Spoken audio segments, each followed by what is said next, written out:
तो भारत देश की जब बेटियों के सम्मान की बात है तो मोदी जी बोलते हैं कि बेटी बचाओ और बेटी पटाओ। तो क्या वो तब उनकी सदस्यता रद्द नहीं होनी चाहिए? क्या ठाकुर ने गांधी जी के ऊपर गोली चलाई, तब भी उन्होंने क्या कौन सा माफी मांग लिया? आज वो संसद में बैठी, उनकी सदस्यता का तानाशाही भरा रवैया बीजेपी सरकार के द्वारा किया जा रहा है आज के टाइम में। तो जनता जागरूक हो चुकी है। जनता का समर्थन देखकर ही तो मोदी जी बौखलाए ना कि जनता राहुल जी के साथ सड़कों पे उतर गई। अगर राहुल जी को 4 साल की सजा होगी तो 4 साल भी जाने को तैयार हूँ। मुझे 1% भी डर नहीं है किसी बात का। देखो, जिस तरह का बीजेपी के लगातार जो बीजेपी के लोगों की जो बौखलाहट है वो देखने को मिल रही है। मोदी जी यात्रा के बाद से ही बौखला गए हैं। राहुल जी की यात्रा से जिस तरह से मोदी जी बौखला चुके हैं, जिस तरह का जन समर्थन लोगों का यात्रा के दौरान लोगों का मिला, उनसे उनको एक भय जो पहले से ही मोदी जी के अंदर था वो अब उभर के सामने आया है कि इस तरह की जो हरकत बीजेपी और मोदी एक्शन राहुल जी के ऊपर लिया गया। तो भारत देश की जब बेटियों के सम्मान की बात है तो मोदी जी बोलते हैं कि बेटी बचाओ और बेटी पटाओ। तो क्या वो तब उनकी सदस्यता रद्द नहीं होनी चाहिए कि पूरे भारत देश की बेटियों का, यहाँ तो एक सरनेम की बात है और यहाँ पे पूरे भारत देश की बेटियों का जब अपमान किया जाता है तो मोदी जी की भी सदस्यता तो रद्द होनी चाहिए ना। फिर क्यों नहीं होनी चाहिए? मतलब एक ही देश के अंदर 2 तरह का लोकतंत्र कैसे हो सकता है या 2 तरह का जो है सरकार कैसे फैसला ले सकती है? मेरा मानना है कि मोदी जी इस तरह का डर लोगों के अंदर जो है भय वो लाना चाह रहे हैं कि कोई उनके खिलाफ ना बोल पाए। सिर्फ राहुल गांधी भारत जोड़ो यात्रा में लगातार कार्यकर्ता और जो यात्री थे वो कह रहे थे 2024 में प्रधानमंत्री का सपना जो लेकर चल रहे हैं, प्रधानमंत्री राहुल गांधी होने चाहिए। लेकिन अब इस बार तो सजा होने के बाद तो प्रधानमंत्री का सपना चकनाचूर होता नजर आ रहा है। देखो, प्रधानमंत्री जनता को बनाना है। जिस तरह की ये हरकतें कर रहे हैं, जिस तरह का तानाशाही भरा रवैया बीजेपी सरकार के द्वारा किया जा रहा है आज के टाइम में, तो जनता जागरूक हो चुकी है। जनता का समर्थन देखकर ही तो मोदी जी बौखलाए ना कि जनता राहुल जी के साथ सड़कों पे उतर गई। तो वो डराना चाह रही है लोगों को, लेकिन राहुल जी ना डरने वाले हैं, ना भारत देश की जनता डरने वाली है, ना हम कार्यकर्ता लोग हैं हम डरने वाले हैं मोदी जी के इस एक्शन से। हम क्यों डरेंगे? जब चोर को चोर कहना गलत थोड़ी है, चोर को तो चोर ही कहा जाएगा। जब नीरव मोदी जैसे लोग भारत देश का पैसा लेकर यहाँ से गायब हो गए तो उन लोगों को हम चोर क्यों नहीं कहेंगे? उन लोगों को हम चोर कहेंगे।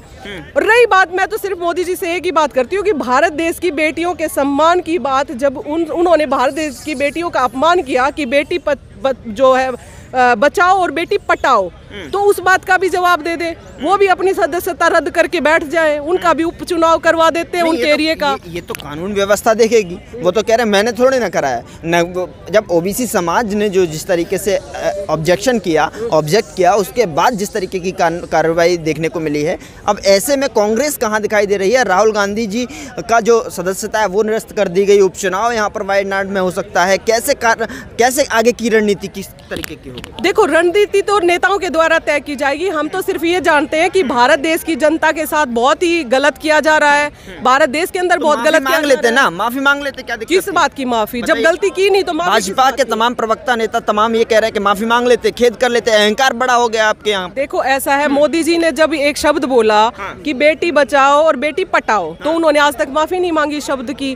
दूसरी, प्रज्ञा ठाकुर ने गांधी जी के ऊपर गोली चलाई, तब भी उन्होंने क्या कौन सा माफी मांग लिया? आज वो संसद में बैठी, उनकी सदस्यता क्यों नहीं रद्द? उनकी तरफ से केस किया गया तो आपकी तरफ से कौन सा ऑब्जेक्शन किया गया? देखो, ऑब्जेक्ट कीजिए आप इसको। देखो, इन्होंने जितने सडन फैसले लिए हैं ना अचानक कि एकदम से इनको मतलब एक्शन लिया गया है हर चीज के ऊपर, तो अभी सोच समझ के रणनीति तो तैयार की जाएगी। ऐसा नहीं है हम खाली बैठेंगे, हम डरते नहीं है किसी से और डरने वाली कोई बात भी नहीं है।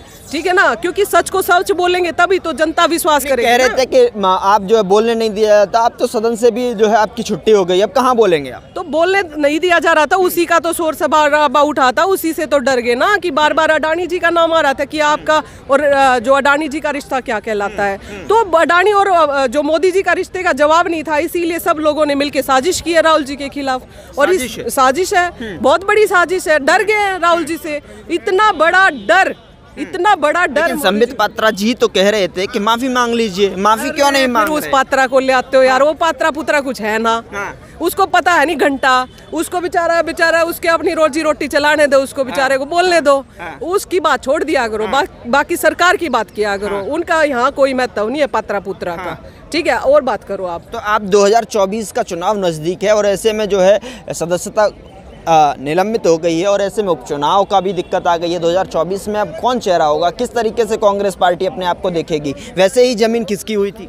देखो ऐसा है, अभी तो 1 महीने का हमें समय मिला है और अभी रणनीति तैयार की जाएगी। रही बात जनता की, जनता इनको वहाँ वोट ना दे बीजेपी को। अगर इनके कहीं भरम है तो निकाल लेंगे भरम अपना, कोई बात नहीं है। सच और तो सच ही रहेगा, सच को ये लोग नहीं झुटला सकते। दूसरी बात देखो, आरएसएस का इन्होंने जब गठन किया था 1920 में, तब केशव जी ने क्या कहा, इनका जो स्वतंत्रता अपना संग्राम हुआ उसमें केशव जी ने बोला कि हम स्वतंत्रता जो संग्राम है उसमें हिस्सा नहीं लेंगे। क्यों नहीं लेंगे भाई हिस्सा? क्योंकि ये लोग, इनकी थी नहीं सोच जो भारत देश के प्रति कि ये लोग फेथफुल है। ये विश्वास के लायक पहले भी नहीं थे, आज भी नहीं है। आज भी, पहले भी ये लोग उन लोगों के साथ मिले हुए थे जो हमारे देश का धन लूट के ले जा रहे थे। आज भी ये उन्हीं लोगों के साथ मिले हुए हैं जो आज देश का धन लूटने लग रहे हैं। तो सीधा सा फंडा है, जनता को मूर्ख नहीं बनाया जा सकता लंबे टाइम तक। जनता जरूर जागरूक हो चुकी है और इसीलिए ये लोग डर के इस तरह के हथकंडे अपना रहे हैं। क्योंकि राहुल जी की हर बात को संसद में अगर राहुल जी अगर सांस भी ले रहे ना तो जनता उनको देख रही थी। इसी बात से ये डर गए ये लोग और इसी बात से इनकी सदस्यता को रद्द किया गया। लेकिन जनता राहुल जी के साथ है और जनता इसका जो है वोट के चोट दे के जरूर बदला। राहुल जी सदन तक किस तरीके से पहुंचेंगे, सबसे बड़ा सवाल है। कांग्रेस और आप लोग क्या कुछ देख रहे हैं, कैसे जो है दोबारा बोलेंगे राहुल? देखो ऐसा है, राहुल जी की सजा 2 साल की होगी तो हम लोग सारे राहुल जी के साथ 2 साल बैठने के लिए तैयार हैं। अच्छा, आप जाएंगे साथ? बिल्कुल जाएंगे हम लोग साथ। जेल भरो होगा? बिल्कुल जेल भरो होगा। अच्छा। हाँ, मैं तो 100% राहुल जी के साथ 2 साल के लिए जाने को तैयार हूँ। हाँ। अगर राहुल जी को 4 साल की सजा होगी तो 4 साल भी जाने को तैयार हूँ। मुझे 1% भी डर नहीं है किसी बात का। ये लोग चाहे कल बिठा ले हमें, चाहे आज बिठा ले। और रही बात राहुल जी की, तो राहुल जी ने कुछ गलत नहीं किया तो जरूर ना जरूर राहुल जी ने जब गलत नहीं किया तो उसका फैसला भी अच्छा ही रहेगा। हमें विपक्षी दल भी आपके साथ आ गए हैं, इतना आपका समर्थन मिल रहा है आपको, और ऐसे में राहुल क्या कुछ प्रतिक्रिया दिखाते हुए नजर आएंगे? और दूसरी चीज, जैसे बीजेपी साफ तौर पर कह रही है कि आपका अहंकार बहुत बड़ा है, बुद्धि छोटी है, सबसे पहले खेद जो है व्यक्त कर लेते तो इतना बड़ा मसला ही नहीं बनता। आपने मोदी सरनेम को लेकर पूरी ओबीसी समाज को उसमें कटघरे में ला दिया।